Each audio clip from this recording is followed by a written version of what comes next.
અષાઢ મહિનો ચાલી રહ્યો છે। આ મહિનાના શુક્લ પક્ષની એકાદશીનું મહત્વ ઘણું વધારે છે। કહેવાય છે કે આ તિથિથી ભગવાન વિષ્ણુ આરામ કરે છે અને ભગવાન શિવ સૃષ્ટિની જવાબદારી સંભાળે છે। આ દિવસથી ચાતુર્માસ શરૂ થઈ જાય છે। આ મહિનામાં લગ્ન, ગૃહપ્રવેશ, મુંડન, જનોઈ વગેરે જેવા શુભ કાર્યો માટે આ ચાતુર્માસમાં કોઈ શુભ સમય નથી। 12 નવેમ્બરે દેવ ઉઠી એકાદશીના રોજ ચાતુર્માસ સમાપ્ત થશે। તો મિત્રો ચાલો જાણીએ ચાતુર્માસને લગતી માન્યતા વિશે। પણ મિત્રો એ પહેલાં જો તમે અમારી ચેનલમાં નવા હોય તો ચેનલને સબસ્ક્રાઇબ કરી બેલ આઇકન દબાવી દેજો, જેથી આવનારા બધા જ વિડીયોની અપડેટ મળતી રહે। દેવશયની એકાદશીથી ભગવાન વિષ્ણુ લગભગ 4 મહિના સુધી યોગ નિંદ્રામાં રહે છે। આ પછી ભગવાન શ્રી સૃષ્ટિનું સંચાલન કરે છે।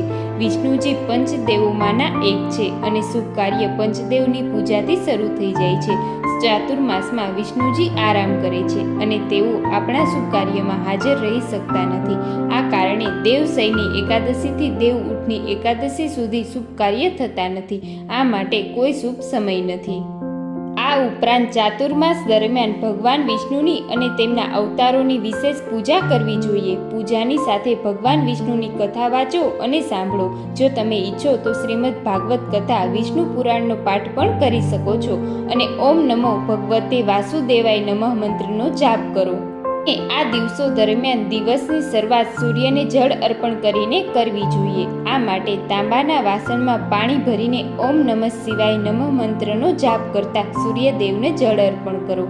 હાલ ચોમાસું ચાલી રહ્યું છે। જો સવારે સૂર્ય ભગવાનના દર્શન ન થયા હોય તો પૂર્વ દિશા તરફ મુખ રાખીને સૂર્યનું ધ્યાન કરીને જળ અર્પણ કરવું જોઈએ અને ભગવાન શિવને જળ અને દૂધ અર્પણ કરવું જોઈએ। શિવલિંગ પર ચંદનનો લેપ લગાવો। શિવલિંગને બીલીપત્ર, પાન, હાર, ફૂલોથી શૃંગાર કરો।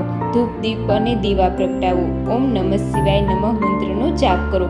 ભગવાન શિવની ઉપાસનાની સાથે ભગવાન શિવ અને શિવ પુરાણની કથાઓ પણ વાંચવી અને સાંભળવી જોઈએ અને જરૂરિયાતમંદ લોકોને પૈસા, અનાજ, કપડાં, પગરખા, છત્રી અને ભોજનનું દાન કરો।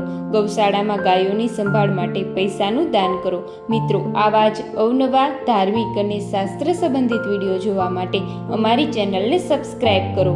ધન્યવાદ।